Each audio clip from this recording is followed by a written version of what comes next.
guys, welcome to Parawomenradio. I'm Amy. Tonight on Highly Strange Daze podcast, we are diving into the world of psychic detective work. Join us as we welcome the incredible psychic medium Joe West to the show. Joe has the amazing ability to see, hear, and communicate with spirits, making her a true expert in the field. She started her investigations a couple of years ago, and she has been hooked ever since. Not only that, but she proudly identifies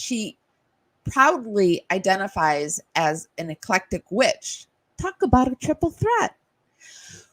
We conducted a poll, and the two intriguing cases we will be delving into tonight with Joe are the Chris Watts case and the Idaho 4 student Schmurder's case. So grab your crystal balls and dust off your magnifying glasses, or vice versa, for the evening of true crime and psychic chronicles on Parawomenradio.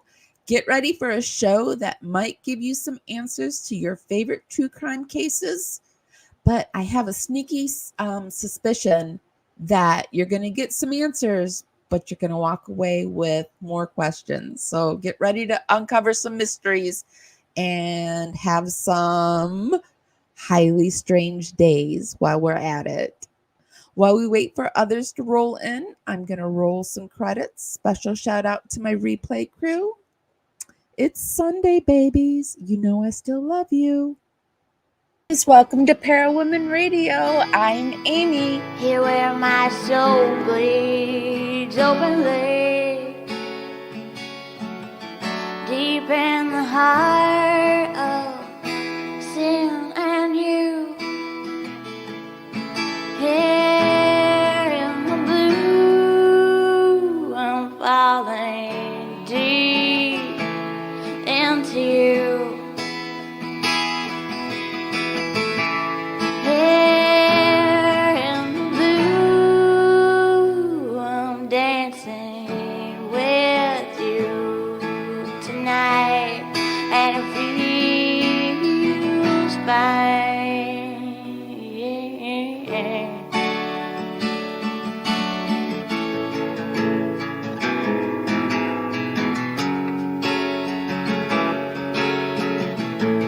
Carefully strumming this old guitar again, words rolling out into our fire. If heaven had wings, I would steal them and fly away with you for a while. Here in the essence of gratitude, your dreamy little smile on my lips. I miss my cue, but baby, I had you. Miss my cue, but I had you for that day.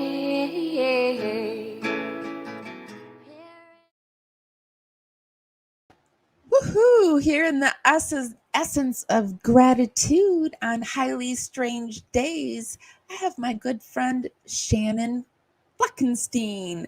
Hi, Shannon. How are you? I'm good. How are you, Amy? Did I say it right? No. Did I say it right? Oh, no. Shit. You did a Mel Brooks on me. It's Fleckenstein. Like Frankenstein. Shoot. Think the real deal, not the remake. Shoot. I thought I had it. For sure. I thought I had it. It's okay. It's okay. Oh, it can be a running gag.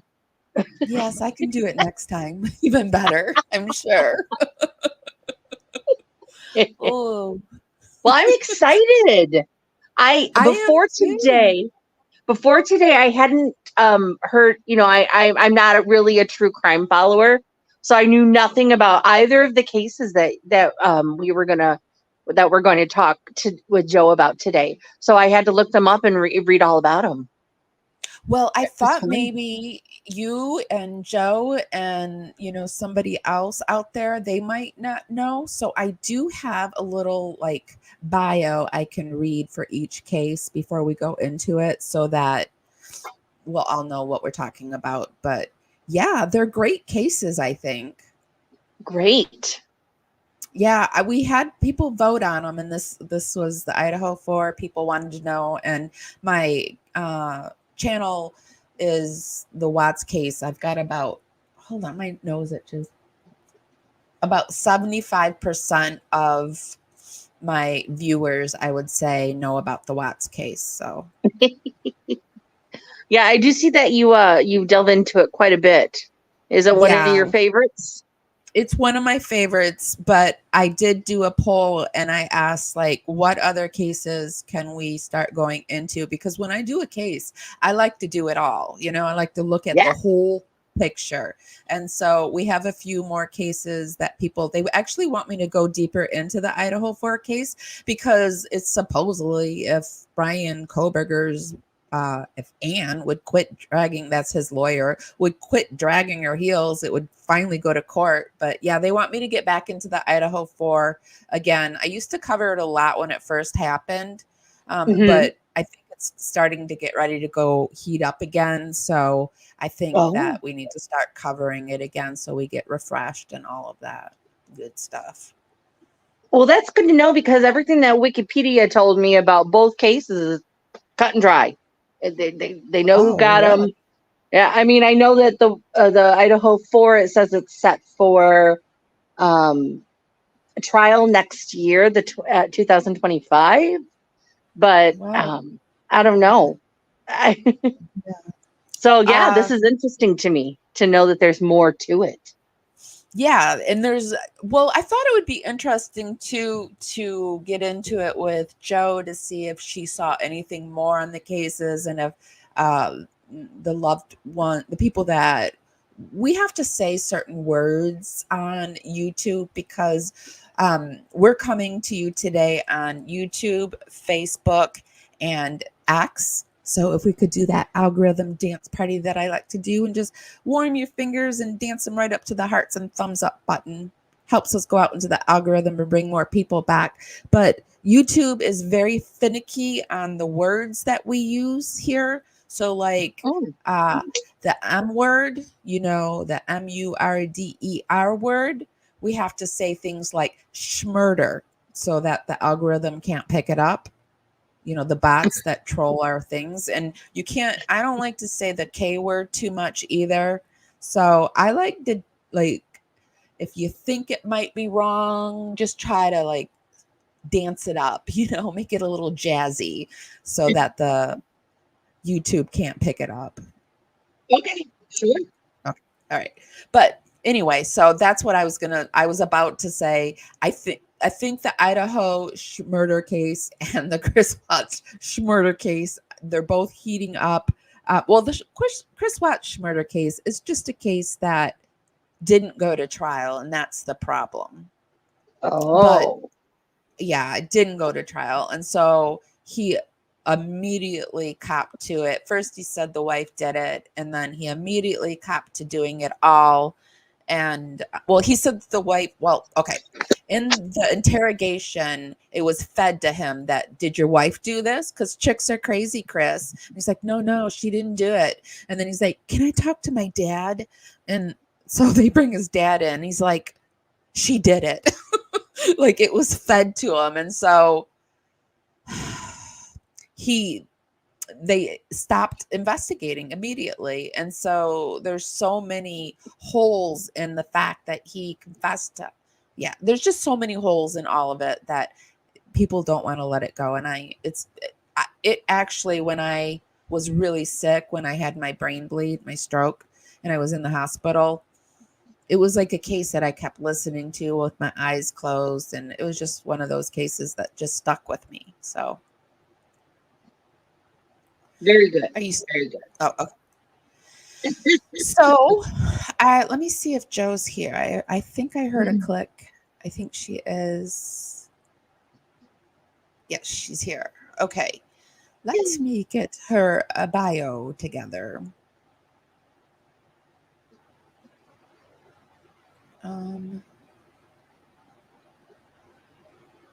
Hold on. I think I saw her in the chat too. She is, but where the heck is her bio that I wrote for her? Wow. Oh, wait, is it here? I mean, it wasn't a long one. It wasn't like a lengthy one, but it was one. How was your weekend? This was a Chad weekend. This was a weekend. I only see my boyfriend pretty much every other weekend. Sometimes we get bonus time in between, but this was a Chad weekend. So we had a really lovely time. We always have a lovely time together. Ah, that's so sweet. I'm so happy that you're finding love again. I know. I'm excited about it. I'm excited for you. Okay, so psychic medium Jo West, she has the amazing ability to see, hear, and communicate with spirits, making her a true expert in the field. She started investigations a couple of years ago and has been hooked ever since. Not only that, she proudly identifies as an eclectic witch. So I would call that a triple threat. Here's a little video just before we welcome her on so you can see a little bit about Jo West. Good morning, everyone. So I am doing a random card pull of the day using Dragon Path Oracle, and I pulled the Philosopher. This card, first off, I want you to notice how it's all green. Green is always good, right? Green means go, green, money's green, opportunity's green. Like, green is always a good sign here. This is all about, and notice also he's reading a book there. You got a planet here that's expanding your horizons, getting outside your box, learning. So just trusting you're on the path and learning as you go on your path. Really following your compass on this. So there's your card pull of the day, Dragon Path Oracle and the Philosopher. If you have any questions, just go ahead and give me a holler, okay? Comment, follow my page. We're almost to 1,000. And I hope you all have a great day. Bye. Okay, so let's welcome Jo West to the show, Highly Strange Daze. Hi, Jo. Hello. Hello. Hey, girl, how are you doing? I am doing fantastic. How are you guys? I'm okay. Wow. I love your hair. Thank you. So many people have said that. Yeah, I saw on your page that you said you got it. You did a thing, but I couldn't quite see what the thing was. Yeah. So I used to have it really, like, it was down to my butt. And then, Wow. yeah, and then I got it cut like probably about to my shoulders or so. And then I was just getting too hot and I couldn't deal with it and I was getting headaches. So I'm just like, I'm just going to go do a thing. And so I got it cut really short. Wow. Did you donate your hair then? No, I don't know if it was healthy enough maybe to be donated. I didn't really ask. So I think it has to be fresh virgin hair to donate anyway. Yeah, what she did is she like put it up in a ponytail and just went snip, and then she looked at it and she dropped it like that. And yeah, I love it. It's so easy to maintain, and even though it's short, it's still very versatile. So it's great. Yeah, when I cut all my red out of my hair, I went really short like that. Yeah, I love it, especially the summertime. I mean, it's just great to be able to get up and go. I mean, I can still style it and whatnot and, do things with it. So you're in Wisconsin, right? Yes, I am. Oh, not Do you too know far. about Not too far. I'm in Michigan. So that's, I'm in Florida, yeah, so you guys are a little ways away from me. by way of Michigan.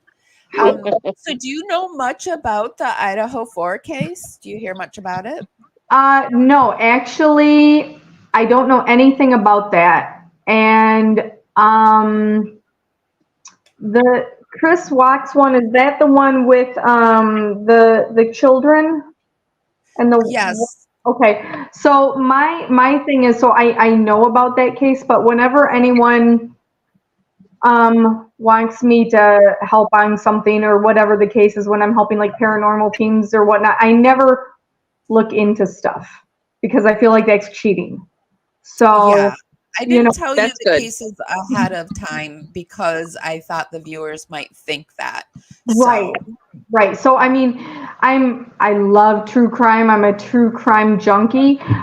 So of course there may be some things, you know, I hear on the news. So like the Wax one, I know a little bit about. I think there was something on Netflix. there was a Netflix documentary about. There's been a lot about the Chris Watts Yeah. case. So, There's been, Dateline and yeah. NBC and just a lot of stuff. A little bit about it, and then I saw the thing on Netflix. So that's what I know. Whatever was put out there with that. But the Idaho 4, I know nothing about that. Nothing about that. Nothing That's at all. exciting. Yeah, I'm glad. I'm glad you don't. So, okay, well, let's go right into it. Let's start with the Idaho 4 case because we will probably like I said, they probably want to hear more about the Watts case. So let's start with the Idaho 4 case Okay. and let me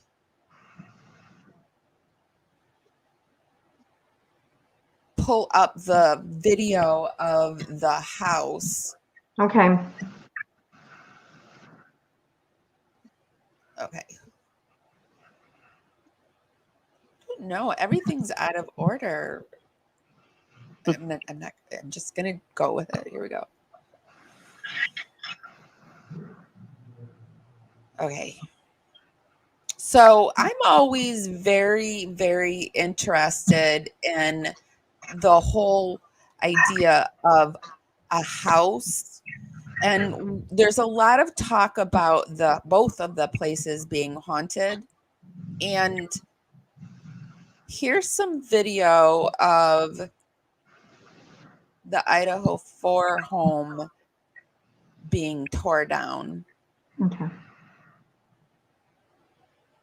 And just kind of get what you feel. If you want me to, when you want me to stop it, tell me you want me to stop it. The House of Horrors, where 4 University of Idaho students were brutally murdered, comes crashing down, and a final blow from a giant excavator renders the 6-bedroom house into thousands of pieces of matchwood. Demolition began as dawn broke over the college campus, empty due to the winter holiday break. Cable news channels carried the dramatic moments live. There was a ghostly light as the massive Now, they did make the strange decision to tear this house down before the trial even started. A home that is a crime scene.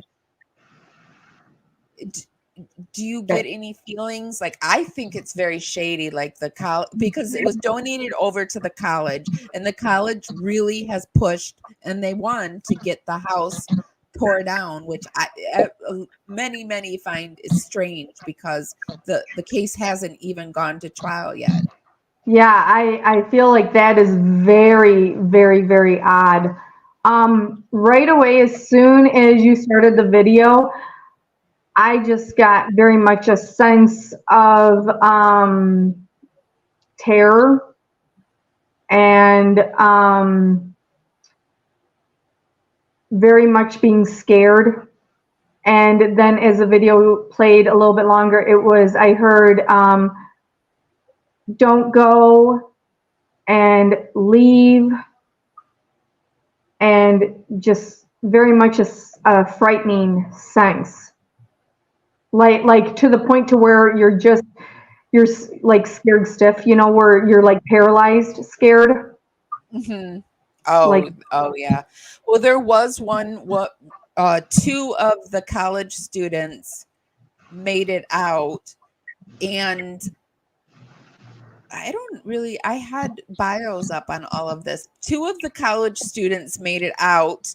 And so one was, it's reported that she probably was in her room, frozen, scared, stiff, and went into some kind of shock because she saw a man with bushy eyebrows walking through the house and leaving, and she didn't call 911. mm, And yeah, she just shut her door. But I lived in a college party house okay, I'm getting feedback from somebody. I'm not sure if it's Shannon or you. Can the chat hear the feedback, or is it me? I don't know. I don't I hear just anything. turned my mic back on. Okay, I'm you going to just turn it off. for Yeah, a I'm second going to turn it and off. let You tell me. see if I hear it. Okay. Okay, so no, I still get it. Shoot. Is the chat getting it, or is it just something I'm hearing? Because sometimes, that's the case too. Like, or maybe I need to go in and. They're saying no. One says no, one says yes. Okay, well, that means that it's recording that way then, I think.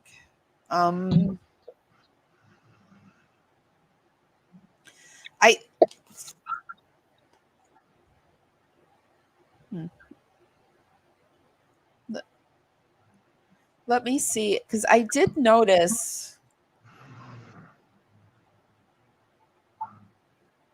there was a way for me to adjust mics, but I don't know if that's your guys' mics or my mic. Let me try this. Let me try muting you both and see if that does anything, okay? Okay. Okay. All right. It's you, Joe, because I don't hear it anymore. So I'm going to keep you muted. And then when I'm ready, when we'll have you talk, I'll unmute you, okay? Okay. So, and I'm going to unmute you, Shannon. You've got to unmute yourself because you muted yourself. Okay. Got it. All right. So, she saw the guy with a tall guy with bushy eyebrows, and we all know that Brian Koberger has these bushy eyebrows. And she watched him walk through the house. Well, I'm assuming. All right, let me unmute Joe and see if she thinks that it's Brian Koberger. Anyway, do you think it's Brian Koberger, the man that I'm talking about with the bushy eyebrows and all of that? I'm not seeing anyone as of right now. It's more the sense of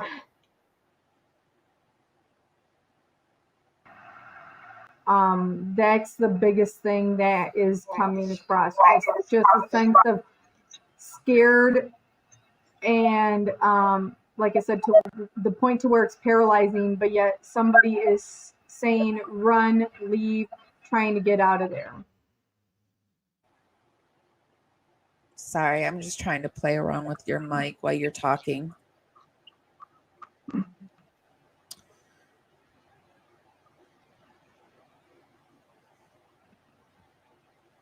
Do you get a sense of... Do you want me to keep talking? Yeah. Do you get a sense of, is it a male or a female who's saying run, get out of there? When the person that said leave is a male voice. Hey, Joe, can you possibly leave and come back? Because it's getting worse. Okay, Sometimes if you leave and come back, be sure to leave and come back, and sometimes that'll solve the problem and do whatever else you thought might help. Okay. Sounds good. Okay.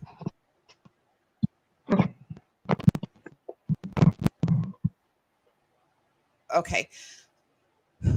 Okay, so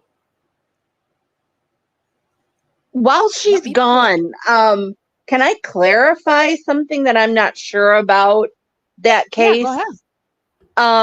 Now, something that I read said that they thought that one of the two that made it, they weren't in their room at first, that they were on the second floor. And then they snuck into their room. Have you read that? Or maybe I misread it. Well, I just pulled up while she was gone. This is the case. I had all the bios up. I don't know what happened to him. But Brian Christopher Kohlberger is accused of murdering 4 University of Idaho students in their off-campus home in Moscow, Idaho on November 13th, 2022.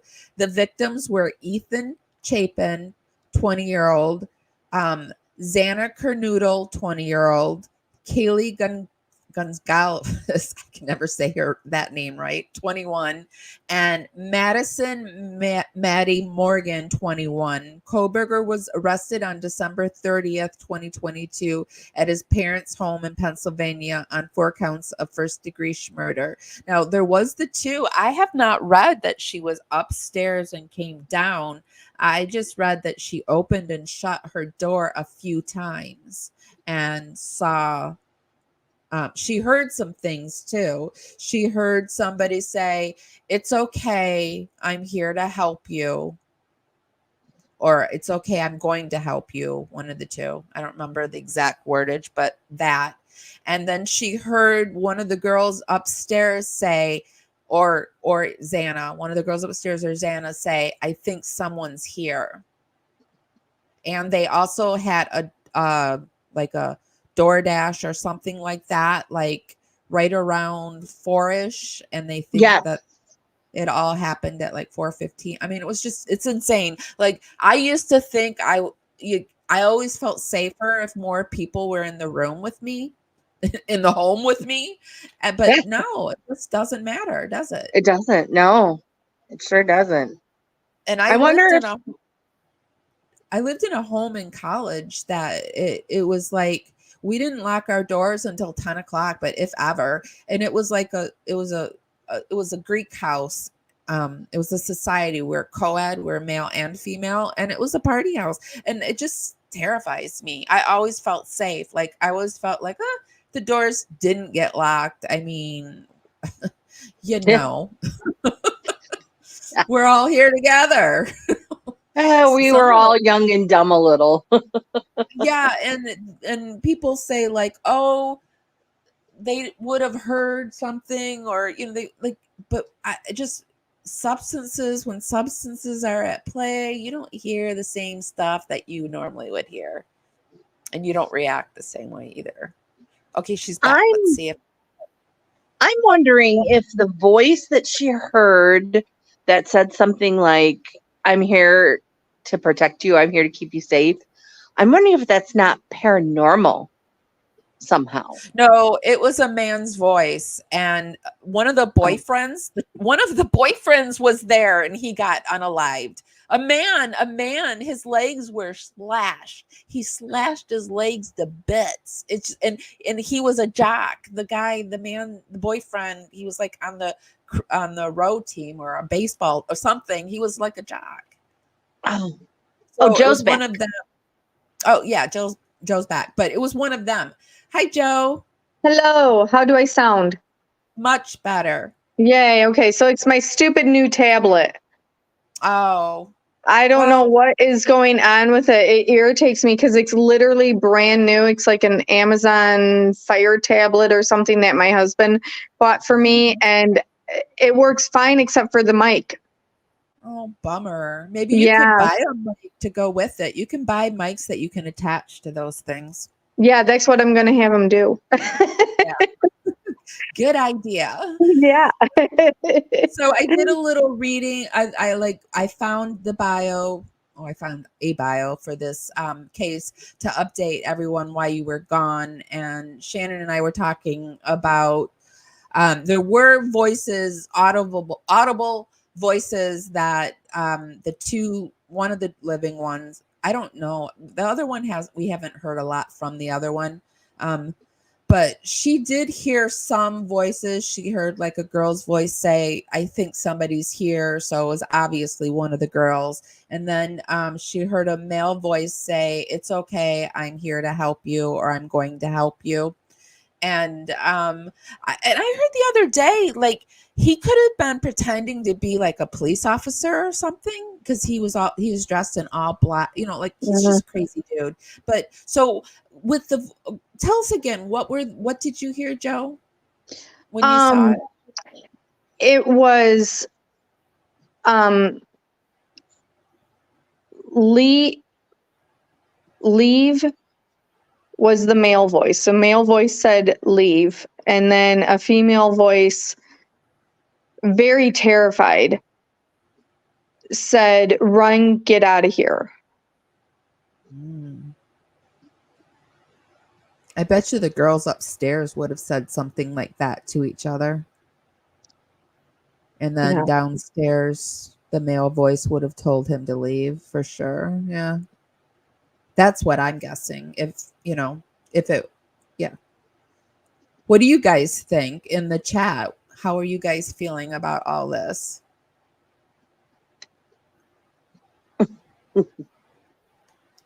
What are they saying in chat? I haven't even looked over into chat. Oh, I haven't either.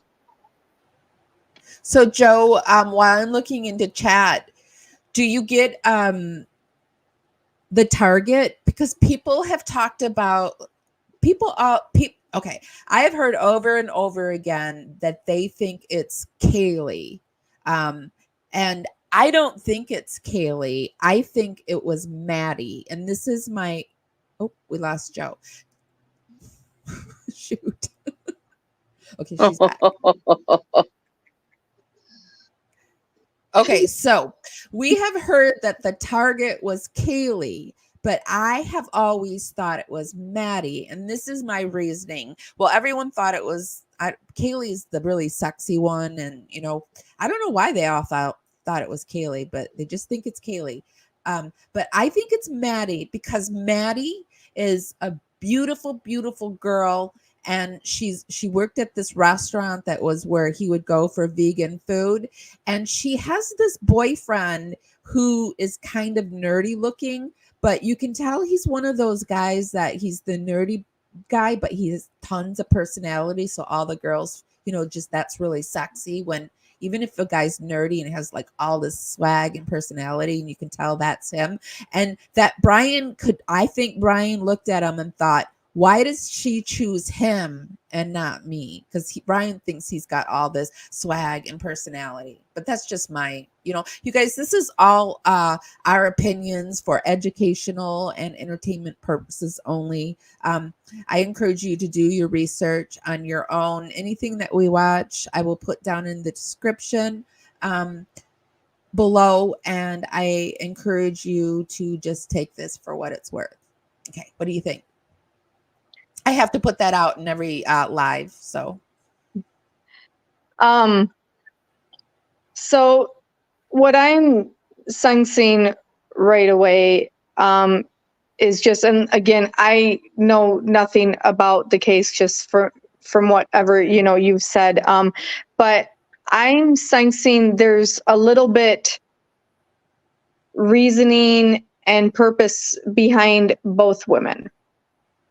So they have said that he went there for more than one. That's also a consideration that people are saying. And I feel like there's specific purposes, reasons behind why he wants. I don't want to say each one, because it's like both. He wants both of them, and there's specific reasons. It's like one of them cannot give him what he needs fully. That's why he needs both of them. Ah. And they were best friends. They were kind of a unit because they were best friends from like elementary or something. So that would make a lot of sense. What do you think, Shannon? I haven't really found. I mean, I've only looked today. I've only researched it today, but I haven't found anything that says what links there were from this guy to any of them, except for what you just said about the restaurant. Yeah, there's tons of links off the top of my head. He had them all. He was following them on like social medias. There was a knife sheath left at the house with his DNA on it on the snap. That was the only thing that he left, but it was a party house, so I'm sure he's going to be like, it was a party house, right? Yeah. So there was that left. So and then his phone, he shut his phone off, but his car was seen circling the neighborhood, the house 3 times in that time period. He said he was just out for a drive. So there's lots. Yeah, I did read about those, but do we have any information on why he targeted them, or why he would have targeted them, besides that he saw her in the restaurant that he liked to go to? Well, okay, so Brian Koberger used to have an eating disorder. He was really, really large, and then he developed a heroin addiction and lost a ton of weight, and then he got sober.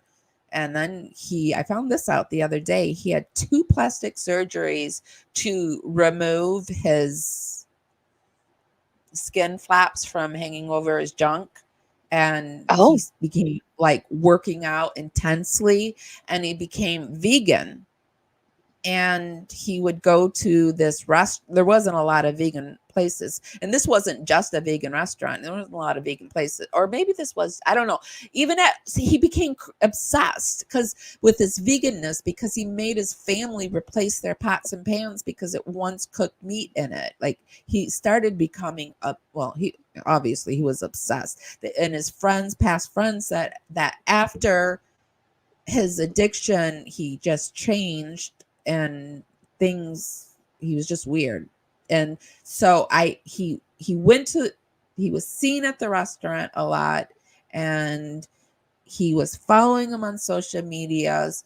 They think he was an incel. Do you know what an incel is? Yes. So they're saying he was an incel, and he could not understand why women didn't think he was just the man. But it was said, he went to the school over in Washington, and he was a teaching associate, and he was just really cruel to the female students and would grade them really low, but he was like kind of cool to the guys and stuff. And he was this guy, these type of guys, they just give you the EBGBs, but they think they're the man, right? And yeah. For whatever reason, there was a white Elantra that was spotted circling the house at that time. They did this whole world search of white Elantras. There's a book out where it's even said that his family was worried that he was the guy that had done this, and that's why the dad flew out to Washington to drive back with him in Pennsylvania. So that's a little overview of the case. Yeah, that says it all. If your family suspects you. Yeah, we lost Joe. Joe's gone again. I was on the other page. No, I could be wrong. Nope, we did lose her, but she's back. Sorry, Joe. I didn't even realize that we lost you. I was on the other page scrolling, trying to show people Brian Cover. I'm so sorry. Thanks. Okay, perfectly okay. Woo, we lost the psychic. It's all good. Okay. So, do you get anything else from this case? And we'll move on to the Watts case. I feel like he was a very shy person. And I was also going to say that he has some very deep, dark secrets about him. Ooh. Oh. I'm sure he does. What are some of those? I think it's like trauma that has just been trauma and not just woman issues, but like mother issues. Oh. Well, his mother is supposed to be a psychologist. Like, he comes from a psychologist, psychiatrist type family. Like, one of them are like in that type of thing. Yeah. So it may be to where like I feel like he just wants someone to love him for me, but he feels like he's just never good enough. He can't prove himself enough. And so that's why he's shy and doesn't want to come out more, because like he's just not good enough. And no matter what he does, he won't be. So it doesn't matter. He's just going to, do whatever he needs to do to make people love him. I wonder if it's like the relationship between Leonard and his mother on The Big Bang Theory. Like his mom is like some, published famous psychiatrist or whatever, and she completely demeans him. Yes. Completely like that. Yes. I feel like it's very much dismissive. He feels very like he's dismissed to everything, just like you're just shoved under the rug. That'll do it. Yeah. Sorry, I was reading chat. Yeah, there's always a lot of misinformation about everything until it goes to trial. Hi, Kim Young, by the way. I could not wait for this to go to trial. Like, I'm ready for it, but I hope it goes soon, but I don't think it will be. I think also he went to school for this. He went for school. His criminology is his background, and he was one of the teachers that he studied under was somebody that did a complete study on the BTK killer. So he knows what he's doing, but that's what I was just going to say is, and this is just me talking as a true crime junkie, is that normally that's how it goes is serial killers or people that kill, and that they have a mentor, or they're on the path of what they want to do to try to get the more information of it. Yeah, I don't think he meant to have to unalive Ethan and Xana. I think he was only, if he was going for just the one or the two upstairs, or he thought he could take off, like he didn't expect the man to be there. And after he had to do it to the man, he was like, I'm leaving. I don't care who else is in this house. I think he was too tired. Yeah, I think he had night terrors too, because my head is starting to just like, it's not a headache, but it feels weird. So I think he probably had night terrors. Oh, I think you mean before or after? But before, I mean, I'm gonna say before. I feel like the crimes, whatever he did during this crime, it was almost like a sense of release for him. Oh, like he had to do it. Yeah, like when you just need to let go, and you feel like doing this is just gonna let go of everything. It's gonna kind of like release you from bondage. it would make sense if you were psychologically unstable and it would release you. But Yeah. Yeah. like I think they have said before, Schmurders, they have said things like it's like something that builds up and then it's a release for a moment and then then it Yeah. builds up again. Yeah, I think whatever, and like I said, I don't know anything about the case, but I feel like whatever he is going to say in trial, like if he does say anything remorseful or if he does shed a tear or whatnot, it's just a facade. Inside, he really doesn't care. He's just a shell. I can't see him copping to anything ever, but I don't know. Does Idaho have the death penalty? I think it does. I don't know. Is this I can Google it real quick. okay? Yeah. Okay, so while you're doing that, let's move on to the Watts case. Hold on, I got a cough. All right. Yes, On it does. Oh, it does. On August 13th, do you think? Well, on August 13th, we can look and see if it's a. I think this is actually a death penalty case, and that's why he has Anne. But I'm not sure. I haven't actually gone over this case in about 6-7 months, so I'm a little rusty on some of the exact details.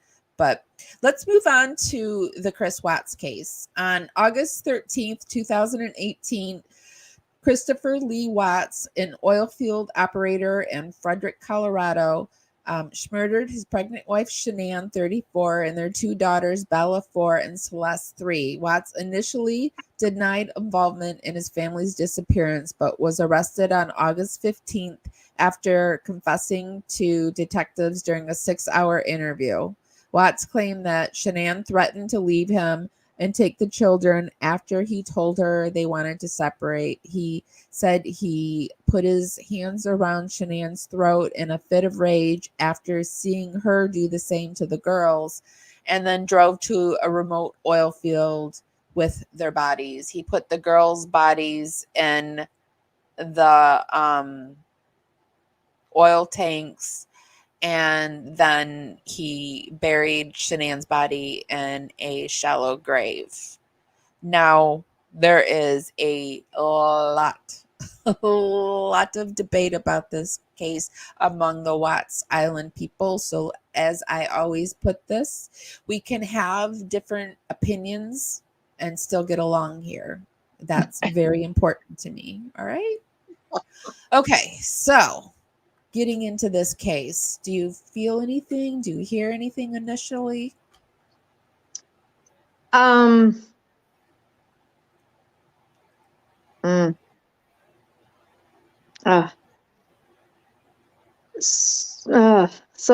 I'm hearing the daughters saying, "No, Daddy, don't do it." Well, one of the daughters did say that. Daddy, she said, "Daddy, are you going to do to me what you did?" He says this is what she said.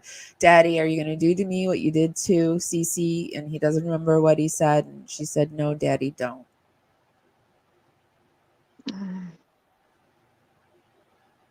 Oh. So, okay, when you hear this, do you get any visuals of if it was at the oil field or if it was in the house? I feel like it was at the house because it feels more like a sense of calm. Plus, it's kind of dark. What I'm seeing, so it doesn't feel like an open field. Well, it was in the car. I was just wondering because he apparently has said that he did it twice to him. He said that he put the pillows over the girls' faces and when he put them to bed, knowing that he was never going to put them to bed again. And I always want, like, did she say it to him twice? Because apparently they woke back up, but I always think that Cece had some psychological, like brain damage from the first time. Yeah. But yeah, she supposedly watched him do it. He said that it happened in the truck, that he did it to Cece in the truck, and then he turned to her and she was like, "Are you going to do to me what you did to Cece?" But I always wondered, like, if he did do it to him at the house too, like, were they asleep or were they aware that it was going on? See, and it could be a vehicle, because the only thing that I'm seeing, it's very dark, and I can see a little bit of Chris's face and the one daughter. But there's a line, and it kind of looks like one of those windows in a car or truck where it's got like the half window, you know what I mean? Those, like, I can't think of what they're called, where it doesn't open The up. half windows? It's just, Yes, yeah. This is truck right here. Can you see that? in the back seat of a truck, and he did have a truck. Okay. Whoops. Okay. So yeah. Pulled it up. Yeah. That's what I'm seeing. This right here. And this is a half window. Okay. Yeah. So that's what I'm seeing. Wow. Eeh, that's intense. That is. It makes my stomach a little upset. Yeah. Mine too. Yeah, whenever something psychic is going on, and it like when we do investigations, my stomach would always get upset when something was going to happen. So I hope that's not true. Hmm. But maybe it's just hearing that whole story. It would make anyone's stomach upset. Right. But this is the truck right here. Yeah. This is the back seat and the Right. half window. Yeah. Yikes. So we're thinking that the mom went first, and then the daughters last. Well, he says that the mom did go first, and the little girl walked in on it that said, "No, daddy." And then he put the mom at their feet, and the little girls drove here in this truck in the back seat with the mom at their feet, supposedly. It's He not a lot lies of so room. much. Well, I think these are these seats that go up. So she was probably half under here, and Oh, like, okay. I wish I had a teacher's pointer. Like, I think these seats go up right here. They flip up. Okay. And then he probably had her here, and she was probably half out here, and the little girls were cuddling each other back here. Oh my goodness. I just asked the chat if they had any questions. Jeff says, did he have help? No. No. This was just him. He's just a strange, twisted, sick individual. Just it's almost like just parasites were just eating away at him, and he's just, yeah, like I can see him choking. Those were probably the Thrive patches he had on him. He had all these patches, these herbal patches on him that have the herbal speed in them, and I just think that was doing stuff to him too. Yeah. He was tripling and doubling up on that stuff. Yeah. He just, I can see him choking Shannon, and I feel like the girls must have been nearby and watching, and I don't know if she said it out loud or just looked at them and said it with her eyes mentally, but I keep hearing her say, "Shh, be quiet." The chat is rumbling. A lot of people think he had help because they think there's no way he could have done it in 37 minutes alone. Michelle Cox says, was he possessed by the demon? Because he said he was possessed by a demon. No, No, I don't think he was. That's just a cop out on his point. Yeah, I don't believe he was possessed at all either. Mm. Do you feel like the house is now haunted? I believe the daughters are still there for sure. Oh, you think the daughters are there? So looking For at this sure. house, this is the house. The new family, have you heard that the new family is having marital issues and now they're going through a divorce, and the dad is going through a domestic. They just dropped the child abuse charges in the same freaking house. Oh, Well, it wouldn't surprise me. I mean, I don't know why you'd want to move into that house. You know? It's a beautiful house. Look at it. Yeah. But look at this, Joe. Is this not the craziest thing here? I need to see if this will go closer, because on the mantle here, oh shoot, I went too high. They have their children's name on the mantle, where children were. I think that's insane to have each child's name on the mantle with their name and their full name and date, knowing that this was going to go on a rental place, and everybody in there, the whole world wants to know about this. I don't know. I think it's crazy. Right. Asking for trouble. Yeah. 1,000% for sure. So you get the girls are there. Interesting. Yeah. And when you showed me the picture of the house, like the outside of it, and Shannon's there too. Yeah, she wouldn't be there without the girls. Right, sure. right. Yeah. And then if Shannon's there, Nico's there, because what happens when children are in the womb and, what happens? Is he is he born and what happens? It just, each case is kind of different. I feel like he's just there with her, so like she still has him in the womb. Yeah, I always felt like he's still in the womb too for some reason. Yeah, because I mean, I feel like as far as with Shannon, like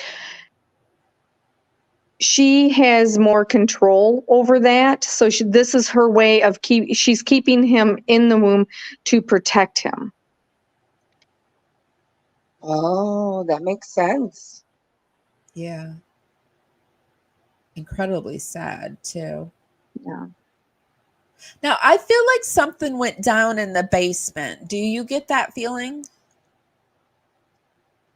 Let me get us to the basement in these photos. I'm sure we're close to it, unless we passed it.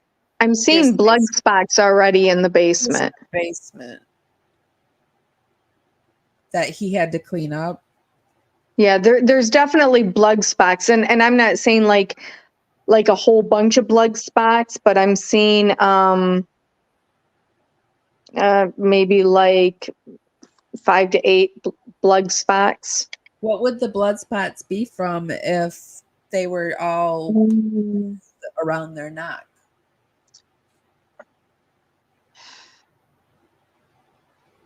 I'm not for sure. I want to say,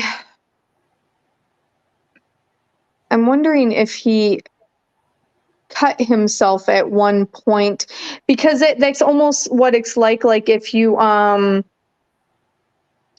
prick your finger and you get a drop of blood, but it's a bigger spot than that is what I'm seeing. Maybe there were defensive wounds. on him, like Yeah, from the mom. because No, they took pictures of him, and he only had like a little scratch on his neck. I don't know. I don't think he did it by himself. Well, I don't know. I go back and forth. I'm like, I don't know. I feel like he didn't. I don't know. I'm with Jeff. I don't know how it could have all happened in 37 minutes. How did he get two little girls smothered and into oil tanks, shove them through a little hatch as big as a paper plate hole, two little girls through a hatch that big, and then bury he had to dig the grave, and it was a pretty shallow one, but still dig the grave and get Shanann. It's hard because Shannon and Shanann, I'm having a hard time now. And into the Tell grave. me about it. Yeah, and So then cover when- it all up in 37 when minutes. when I say that that he just did it, I mean just the schmurders. Oh, okay. So somebody might have helped him with all the disposal and Right. Right. Oh. As far as the actual act of what happened, he did that. I always felt like he did it all too. Some people say that they think that he couldn't have done the girls, but I think he has too much detail on Bella. He might have only had to done Cece once, but I don't know. I think something happened to Cece in the basement. I don't know why, and I can't tell you why I feel this, but I have this awful feeling that maybe something happened to Cece in the basement, but I don't know. Do you think maybe that there's something attached to the house or the land that influenced him, since like the new people that live there are going through something similar? That's a good question, because everyone says that like it was a shocker that Chris did this. I personally am not sensing anything from the building or the land. But now what I can say is that sometimes what happens when there is a crime house, and then another family moves in there, sometimes that energy, the residue from the energy is left there. And it can invade the people, and just, people pick up on that. That makes sense. Makes a lot of sense. Have you ever lived in a haunted house, Joe? The house, well, I wouldn't say really haunted, but I always have spirits around me. So the house I live in right now has 6 spirits in it that I talk to regularly. Oh. Do you have boundaries with them? No, I very rarely ever put up boundaries, and I know everybody always says you need to put up more boundaries. But so the spirits that are here with me are my great grandpa Carl, my mom, my nephew, and then I have a couple other random ones that come through here and there. My sister is here, so they're all regular spirits. Like I said, there's maybe 1 or 2 that are random that come through, but for the most part, it's family. That's nice that you get to see your family. Yeah, yeah. I'm named after a bunch of grandmothers, and I just think I've got a lot of ancestors around me. I just have always had like weird, safe luck. I don't want to like Matassi myself or anything, but I've just been incredibly protected and lucky. And No, I can tell you, unlucky at the same time. You definitely have a whole tribe of women around you for sure. I know. I think my grandma Ruby's with me too. Yeah. Mm-hmm. What about me? I'm sensing a lot of drumming, drumming with you. Yeah. See? That's nice, Shannon. That is nice. My late husband was a musician. He wasn't a drummer. He was a guitarist. But to me, the drumming is music. So yes, thank you. You're welcome. You're very, very welcome. So at what age did you know that you had this gift? I want to say that I think I always knew I was kind of special. Because I remember when I was little, like maybe 4 or 5 years old, you know how kids will say, they have imaginary friends. So I would always say, there's this friend and that friend. So, who's to say at that age? Now that I'm older, I believe I've always had it. But I know the first spiritual encounter that I had, that I can remember anyway very vividly, was when I was 13. My dad had passed away, and he came to me. It was either that night or the next day, or next night, and he just held my hand and said it was okay. And I must have screamed out or something, and my mom came into the room and must have asked what was the matter, and I said Dad was here. Dad came to visit me. And she just said, okay.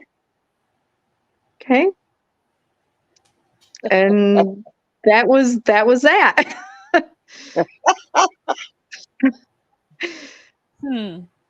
So yeah, That was very comforting. yeah. I think it was just because she was never a judgmental person. So that, to my knowledge, I think that was my first time like saying anything out loud about it. So she probably didn't want to frighten me. And probably didn't know what to say at that time. But the interesting thing is that long before I was born, my mom used to be a Sunday school teacher. But growing up, she was never, ever, ever judgmental of anything and was very, very open-minded. So I always find that interesting, that even though she grew up like that and was a Sunday school teacher, she never, doubted anything. That's wonderful that you had that support. Yeah.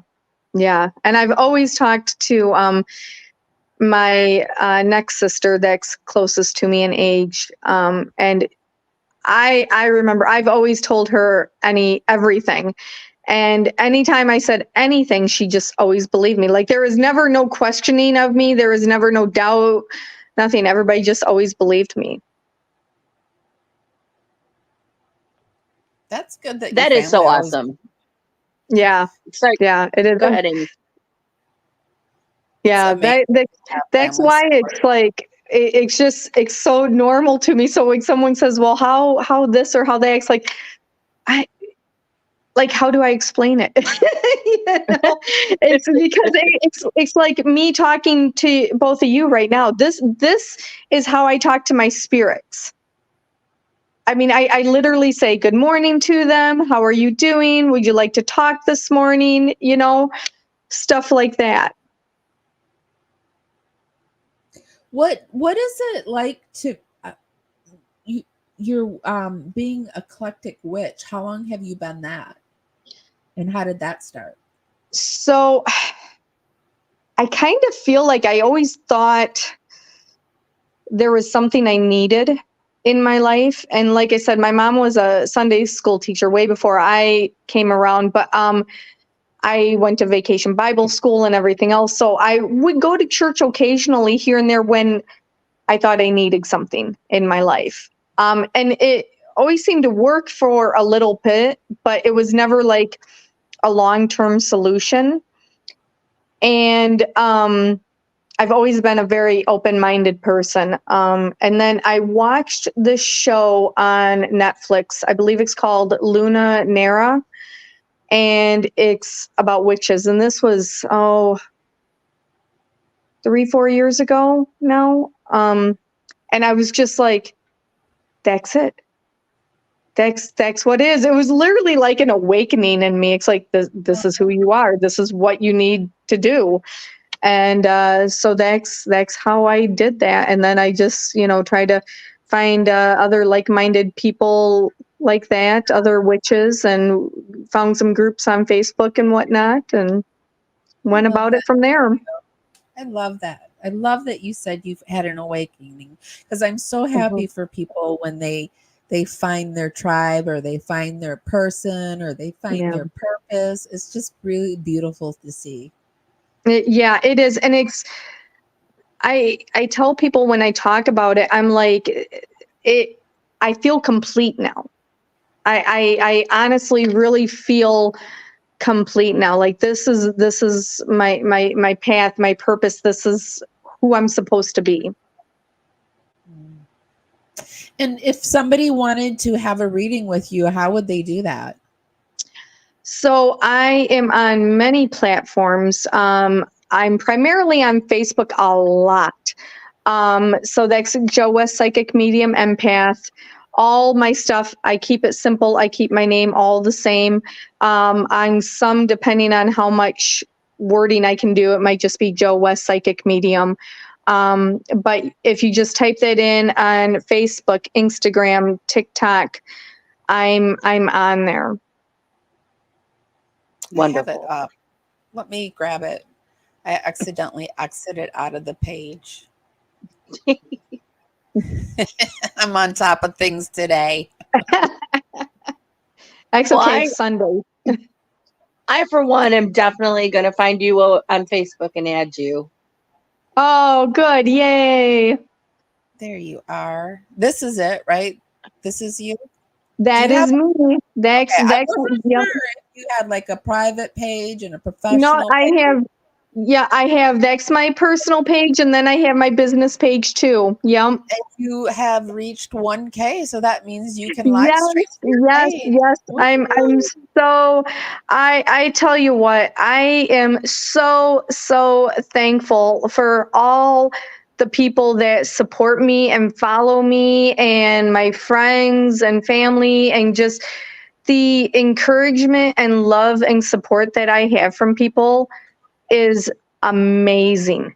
Absolutely amazing. And I could not be, the way I totally am today without all of that. It's because of those people that help and support me and spread the love about me that has kept this going.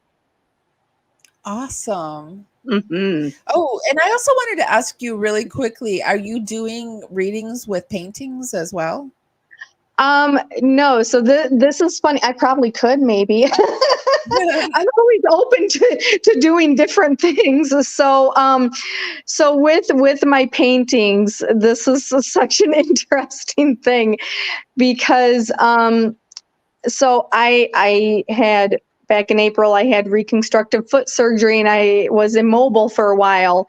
And then I was able to kind of put some pressure on my heel, and I was trying to get up and move a little bit.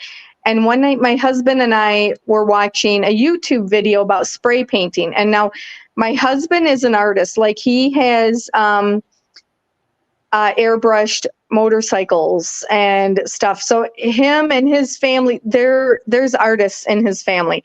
I can draw stick figures.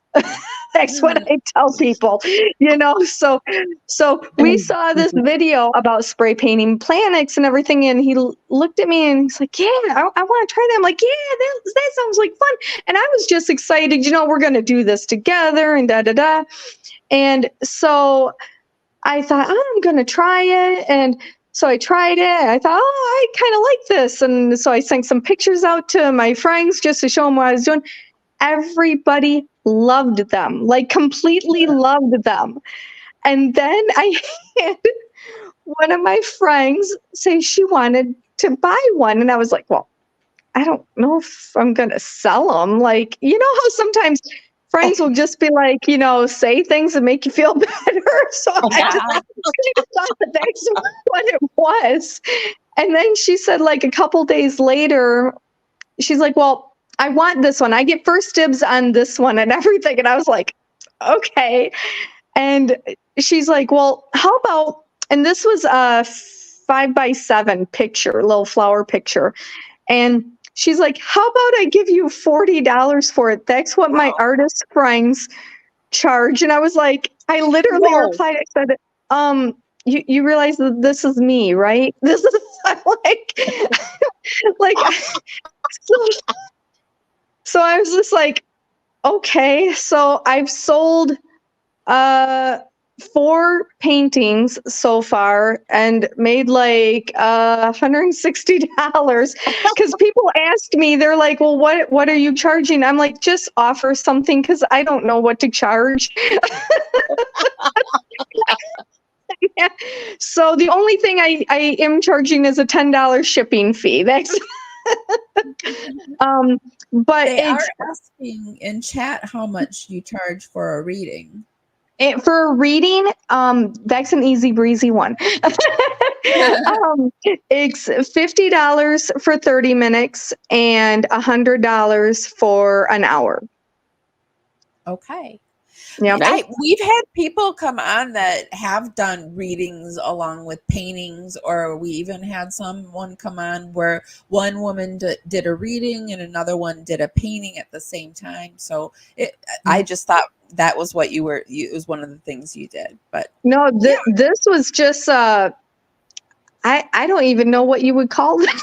Like I was just doing the spray painting for fun, and then everybody just thought it was amazing. So, and it was my friends that encouraged me to put them out there for sale. So I'm like, all right. So, you know, if I sell them, I sell them. If I don't, I don't. It's okay either way. Awesome. Night, Jeff. Have a good night. We are winding down. So I will put the link to Joe's YouTube, or not YouTube, Facebook. Sorry, I've got all these socials in my mind. Facebook page. Do you have a YouTube, by the way?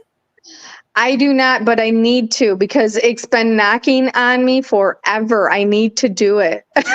Yes, you do. Okay, so I will put a link for her Facebook, and when she gets a YouTube, I will put it down there too.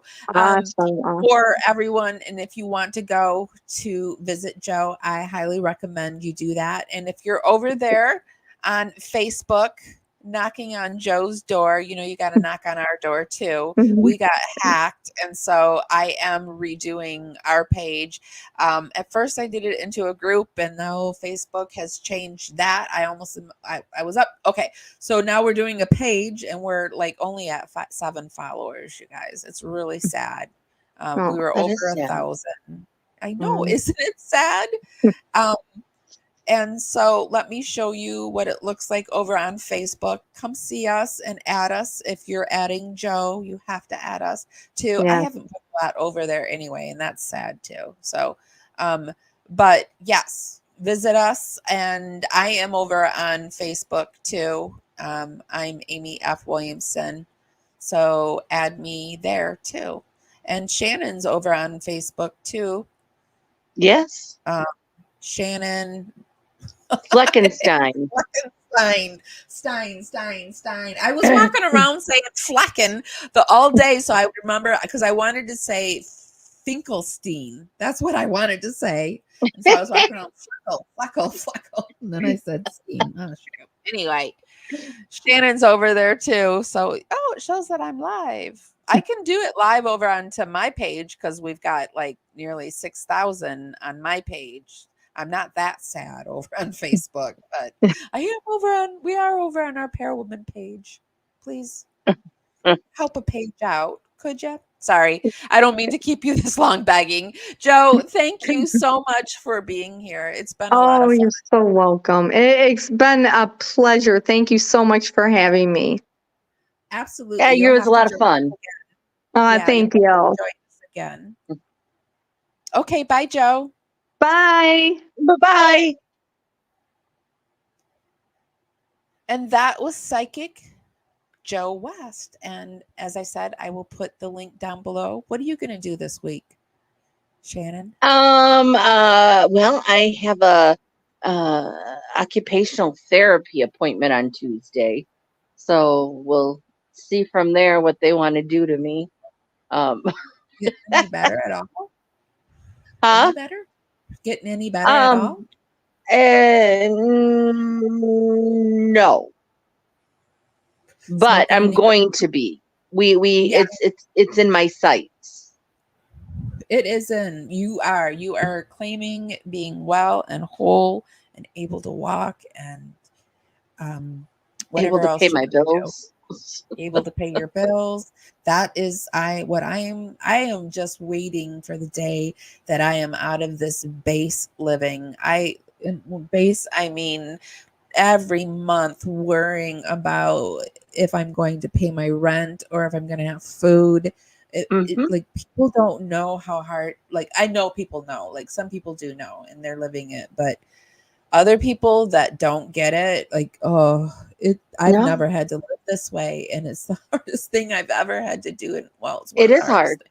Absolutely, I'm right there with you. I'm late on. I have to get my check down to my landlord today because tomorrow is the first of the month and the next month is due. I'm overdue. I'm really, Yeah. I don't know. I guess they're letting me be late on some things, but Mhm. but then Yeah. just deciding what you're gonna pay, but trying to be grateful because there's you have money to pay stuff, and it's just like Mhm. Yep. it's hard to I get get out it. of the mindset of worry to like even enjoy other things. So yeah. It is. If all you can do is sit there all day and just worry. Yeah, no, I get it. I'm right there with you. Right there with you. You got any good bud for tonight? This is the Highly Mm, Strange Days. I We sure are do. friendly. I You do? have, yeah. It's well, I mean edibles. I'm an edible Oh, person. that's Um right. I forgot your edibles. yep. And I have, what are these called? They are watermelon flavored El Ooh. Cheapo. Yee. Are they really El Cheapo or are you saying they're El Cheapo?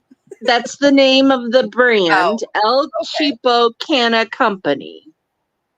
And I mean, it's a pouch, 10 pieces, 20 milligrams per piece, and I think it was like $4. Really? Yeah, So it so is El Cheapo. It's it's very El actually Cheapo. El Cheapo. I'm just seeing Cat's Life said her membership is expired and she's next the July member of the month. Let me see if I can gift any memberships while I'm here to see if I can get her in. Oh, that would be cool. Yes, I get to give 10 memberships a month, but I just gave out 10 of them. So, yeah, I've Mm. gifted all 10 free. Well, Sorry, tomorrow Cat's is the new day. Yeah, Get a tomorrow new I month. might get the new ones. I don't know because sometimes YouTube actually does it like to the minute. If like if you are suspended for a week, you're suspended from the minute you did it to the minute they let you go. So I don't know if it's like the minute I gifted those 10 memberships to the minute I get them up again, and I don't remember the minute I gifted them, or if it's just each month. So. But make sure you guys, we're talking about the Dragonfly memberships on Parawomenradio. It is on the YouTube channel, and we are called the Dragonflies. And I release all my videos early to the Dragonflies. We have some drawings that we do. We have some. They have the emojis and the uh I have some stickers that I'm making for them. Special shout outs in each video. We have a Dragonfly of the Month. It's just a really fun community that we are building, and it is $2.99 a month, and it will always be $2.99 a month. I will add things to it, but I will never increase the $2.99. So, yes. And if you would like to join, we would love to have you. The link is in the description. And when I say the description, I say the description because not over on X, because I can't really put all that over on X, but I put it in the description of the YouTube, and I put it over in the description of the Facebook. So it will be there if you want to join us, but it will be over on YouTube where the membership is. And we're growing. We're almost up to 4,000 subscribers on YouTube. 4,000? Yeah, and we're nearly up to 500,000 views. So, Oh yeah. my goodness. I know That's we're amazing. we had 25,000 views last month alone. We're going to hit 1 million views pretty soon. And we had last month we had nearly 500 subscribers join. So welcome to all the subscribers. Welcome to all the old subscribers. I love all of them. My community, it's just a good community like the old Parawomen community was. It's like very similar. But it's strange because over on YouTube, it's 80% women that are subscribing. And over on Facebook, it's 90% men. I don't know what I do on each platform that it's so different, but yeah. Well, that's amazing. Yeah, it's really amazing. So, okay, All right. Shannon, I hope you have a wonderful night. Yes, you too, Amy, and everyone from the Highly Strange Daze family. Yes. Okay, bye, Shannon. Yep, bye-bye. Guys, if you didn't know, Shannon was I don't know if you remember this, but Shannon was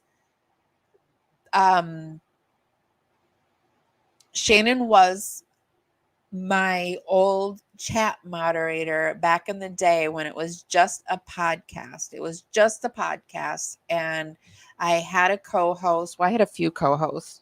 But she was always the chat moderator, and she would even when she didn't have internet, she would go to Burger King for me and go into chat and just mod for me. And now she's my co-host on Highly Strange Daze, and I have two, not one, but two amazing chat moderators in chat. I have the amazing and gorgeous, and her heart is just so amazing, Heavenly. And I have the new Chris C, who I am just so happy to get to know.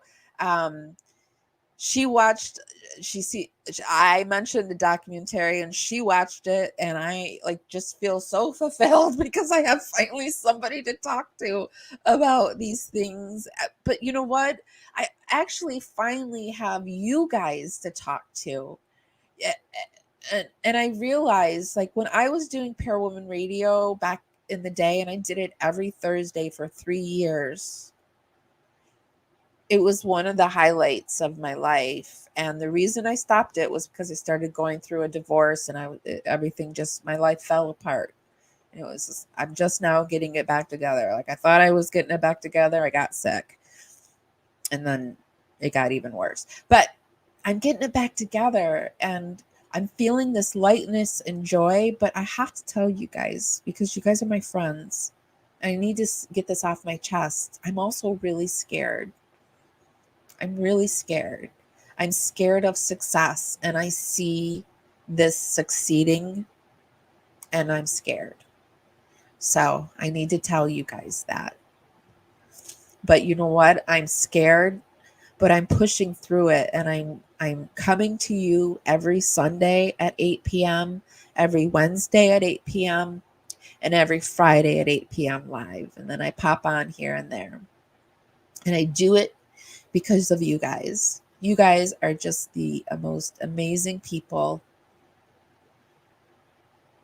And what you bring to me, I want to bring back to you, because I just want to build a community where we are uplifting each other. I'm not saying that bad things don't happen.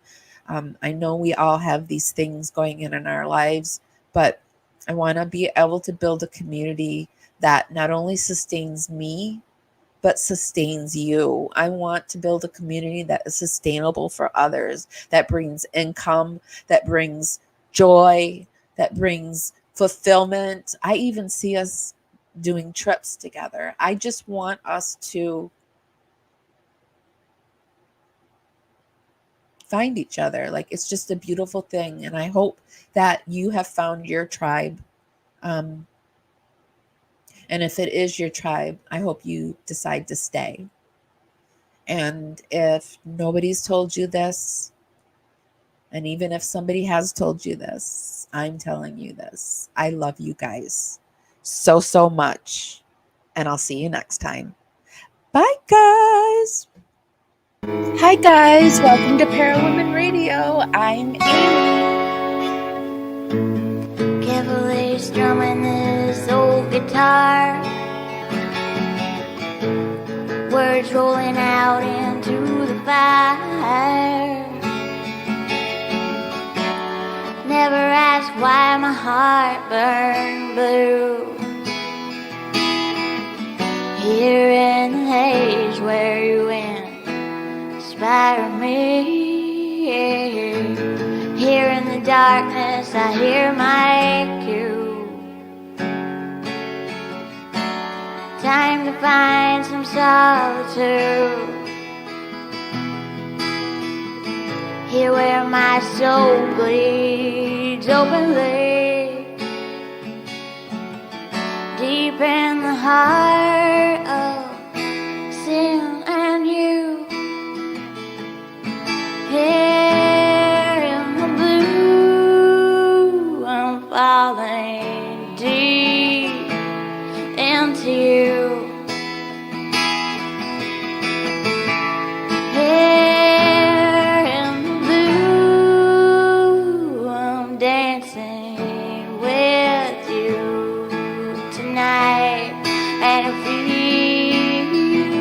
Bye.